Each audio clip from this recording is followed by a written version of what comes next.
Hear me okay? Yep. Beauty. Yeah, thanks, Pete. What I'm going to talk through today is a couple of things. Essentially, I'll give you some product specifics around what Huddle does, but the general theme of what I'll talk about is what I've seen sort of working over the last 25 odd years with elite sporting teams around the characteristics that they've used when they've implemented technology successfully. So that's for the most part what we'll talk through. We're going to break this into two parts. I'm going to speak for a little bit, and then Angus Heskins, who is going to talk for us, he's going to give you a bit of a coaching background. He was assistant coach with the Sydney Kings, video coordinator, and he's going to talk through some stuff from a coach's perspective, and then I'll jump back up and sort of towards the end and talk you through a little bit more. So that's sort of the outline of what we're going to do today. Please, as I go through, just shout out any questions. I'm happy to talk and make this as discussion-based as you'd like it, so whatever's going to work best for all of you. So first up, a little bit of background is in my current role, I would say I've probably got the best job in the world. I spend my time working with elite teams from all over the world, APAC for the most part, looking at what they're doing from their performance analysis perspective and helping them get better. So that's sort of my role in a nutshell at the moment. Understand what they're doing, look at where the technology can go and how they can best implement that. So I started my career back in 1998. I'm a sports psychologist. I was an intern sports psychologist at the New South Wales Institute of Sport. And at the time, I was using this Australian-built technology called SportsCode to sort of break down games. And I found it really useful for me to give me some numbers to back up the things that I was working on from a performance perspective. So that's how I got interested in this.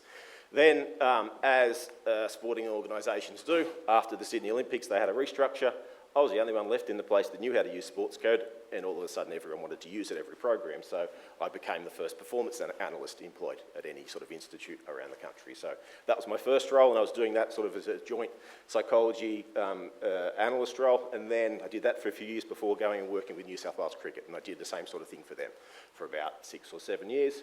And I've been with Huddle for about the last 10 or so years, a little bit more by now. So that's sort of the background on me. So I'll talk to you a little bit about sort of how to implement technology, because the tendency is to rush in and start showing some video clips to players and looking for impact, and it just doesn't happen that way. I can remember my first day working sort of with New South Wales Cricket at the time. I was still employed by Institute of Sport. The Colts program, which was the 23s program, was the program that I was working with, but they brought us into the state squad to look at the state team because some of the stuff we were doing was really good and they wanted to sort of see how they could implement it. So first day, and I won't mention coach's name, but I'm in the dressing room, we're there, it's a 4-day game against Victoria. We spent the day sort of on the computer coding and things, and New South Wales didn't have a very good day. Victoria were batting and just knocked them all over the park for the whole day. So anyway, coach squirts all the players in, and my job for the next hour was he had me sit through and play down every boundary, every bad ball that our team played in that entire day's cricket. It was painful.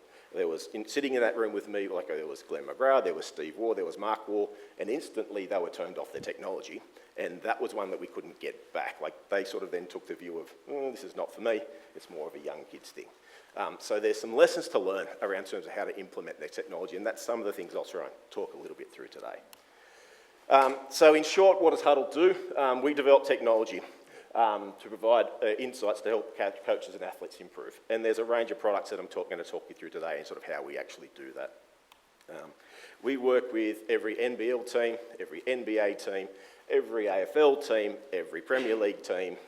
If you can pick a sport, pretty much we work with that team in some way around the world. In addition to that, at the top level, we work with high schools and colleges as well. So it's sort of, our technology is scalable and works across different levels. So it's not just, I'm not just talking to you about elite tools, and I'm not going to spend my time, but what I will talk about today in terms of the elite applies all the way down through the pathway as well. It's the same strategies and things around that. So in terms of sort of products and stuff, what we realised at Huddle a number of years ago is it's not just about one tool. Gussie in a minute is going to talk a little bit about SportsCode and how that has worked and how that gets fed back. But what we've realised is that one tool doesn't do the job on its own. So what we've got is what we call our Pro Suite, which is our connected tools. So we can do everything from capturing the game for you, we can tag it for you using our assist, we can manage your data, we can provide a platform where it can be distributed via Huddle. We've even in the last few years worked into the wearables devices now, because what we saw in that market was that there was across elite sport was we still see siloing of different information, and there's very much a tendency, an appetite for teams to want to provide contextual information to their physical performance efforts and things like that. So that's where we've moved into that space now, and we can already, we're working with elite teams around the world now who can look at maximum sprint efforts and those sorts of things now and provide context around in the game when that actually happened. Were you doing it in an attack? Were you doing it in defence? All those sorts of things. So what we've recognised is it's the whole suite, and the most benefit comes from being able to move quickly between all these different products that we have. Every time you have to move from one product to another, it is a nightmare that's going to cost you time, and that's where Huddle is sort of most effective. We've realised that, and we've started to blend all the products together. So what that actually means in terms of basketball is this is a list of sort of our products that we have in the basketball space at the moment. There's our Huddle.com, which is like our sharing platform. That's like your library where your games and things might use, and your coaches and players can interact in that space. Then we've got Huddle SportsCode, which is the leading video analysis tool in the world, which is used by all the NBA, NBL teams, Premier League, etc., to break down their game. They use that pre-game, they use that live, and they use it post-game as well. Then there is Huddle Assist, which is our basically where we break down the game for you. So you upload a game, we break it down for you, and then you can actually get to coaching quicker. So that's what Huddle Assist does. And that ties in obviously with our Huddle platform, so it's immediately available to you. There's Huddle Instat, which is our bit more advanced stats and a comprehensive library of games from basketball games from all over the world, so all the leagues you might expect. Then we have Focus, which is our cameras, Huddle Replay, which is our tool that shows you, if you ever watch maybe any NBA games, you might see coaches and players watching iPads during the game. That tool is synchronised with our Huddle SportsCode tool, which allows you for live playback and those sorts of things during a game. Outside of that, we recently, in the last couple of months, acquired a company called Fast Model Sports, and they do fast draw, fast scout products as well, which is all about, again, scouting and making the sort of the numbers part of the basketball easier for you, and starting that sort of scouting and recruitment process as well. So that's sort of our footprint in basketball. So when I'm talking about, normally, if I had a little bit more time, I might ask you a little bit, if I was to ask you what high-performance workflows are, what you actually think about, what components they actually are, but to sort of make this a little bit quicker, we normally, when we're doing this, break it down into two phases. One, we talk about evidence-based decision-making, and then the other part of it, we talk about efficiencies in relation to time. So in terms of evidence-based decision-making, what we're doing here is trying to help you overcome things like cognitive bias, whether it's primacy and recency effects, or maybe it's confirmation bias, where you think that you've got some image in your head of how a player works, or maybe a fault in a player, and then the one time in 10 games that player does, and that's, oh, I knew that player did that. It just happens all the time, even though in fact it doesn't. So we're about providing some ways, so high-performance workflows in relation to evidence-based, providing some numbers to link back to those sorts of things so you can assess your performance. Back to what I started to do when I started my career as a sports psychologist, it was understanding, all right, we think this player under pressure performs in this way, and what actually happens to their decision-making, what happens to their routines, those sorts of things. So you can provide some numbers on those sorts of things to understand whether or not what you're trying to do is actually working, or what you're actually seeing is what's real.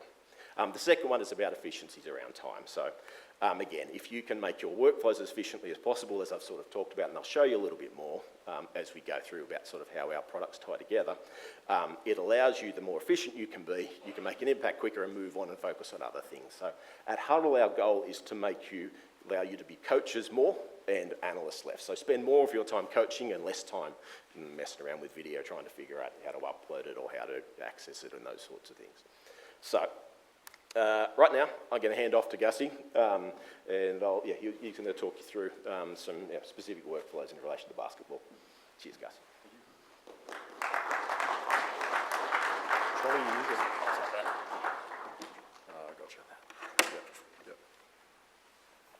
So guys, thank you, Troy. Sorry while I get this sorted. I didn't like that photo he used of me, but that's okay.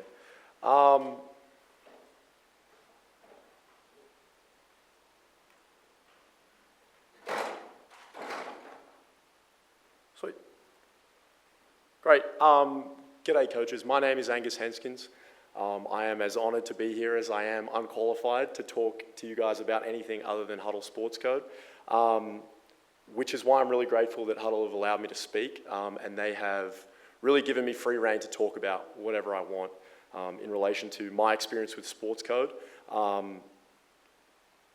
My experience with SportsCode, as much as I want to show you guys little hotkeys or stuff that you might forget almost immediately, and I recognize that there's a bit of a swab of people who may have used it, may not have used it. I kind of want to cover all bases here and give you all something that you can use going forward. Okay, so we'll start with what is Huddle SportsCode. And in its simplest form, and to me as a consumer, more than on the other side of it, it's a software that allows me to easily capture and format, analyze, review, and then distribute footage from games, trainings, individuals. It can be used to assess yourself during games. Really, it's limitless in terms of its practical usage. So I'm going to talk a bit about that, but I'm also going to talk a bit about how it can help you as a coach further your journey. And so kind of on that point, I'll start with myself. So I began as an intern with the Sydney Kings in 2019. And at the time, the assistant coach and the guy who was running the internship program was Adam Ford, who was basically at the forefront of using SportsCode in the NBL. And so I was really lucky that he gave me sort of like a crash course. A lot of SportsCode is just, you get the fundamentals, you get the processes, you kind of understand the language, and then you can go out and develop your own ways of doing things. How do you best scout? How do you best review? I'm going to show you some later that I've used. But as Coach Alan Keane said earlier, it's not the best way necessarily, but it's the best way for me. And so you can take this, or you can take it home and say, I don't like that, I'm going to adjust this, adjust that. Great, awesome. Develop your own sort of routine. So after 3 years, when I was 21, I got elevated to video coordinator. I only got that elevation because the guy that was video coordinator at the time was given an opportunity with the Illawarra Hawks as an assistant coach. And that's another thing that I really want to impress upon you, is that you're not putting yourself in an analyst box by really getting invested in this. Obviously, it's going to help you day to day. It's going to help you with your team. But don't think that you're now an analyst. Okay, it's something that can give you more opportunities as a coach by being proficient at this. So as video coordinator, I was given scout teams that I went out and scouted and brought back and coached the team with. I was given players, individuals that I took care of in terms of player development plans and skills and reviews. So opportunities in coaching that I wouldn't have had unless I was proficient with the software. And so I think you can see how it can be used as a tool. During my time with the Kings, I was lucky enough to get the chance to go to some other codes practices and watch their workflows. Particularly in the AFL and the NRL, I went to the Canterbury Bulldogs and the Fremantle Dockers, and they have a sort of separate analysis department. I think this is where the misconception comes from, is that as you become an analyst and you progress through that, you typically will top out in an analyst role. It's very rare that somebody goes from analyst in these sports to coach, whereas in basketball, obviously, you can see that pathway, and people jump in as assistant coach as their first job. People jump in as head coach as their first job, 100%. But it's all part of the same sort of basketball or coaching department rather than separate ones. Now, when I would tell people that I was a video coordinator, they would always tell me, well, don't you know? Eric Spoelstra was a video coordinator. That could be you. And I would say, it's not that uncommon. All right, this past NBA season, there were 10 head coaches that had been video coordinators during their careers. And there's a far more that aren't up there that had been in years prior to that. And you might say, well, the NBA's far off.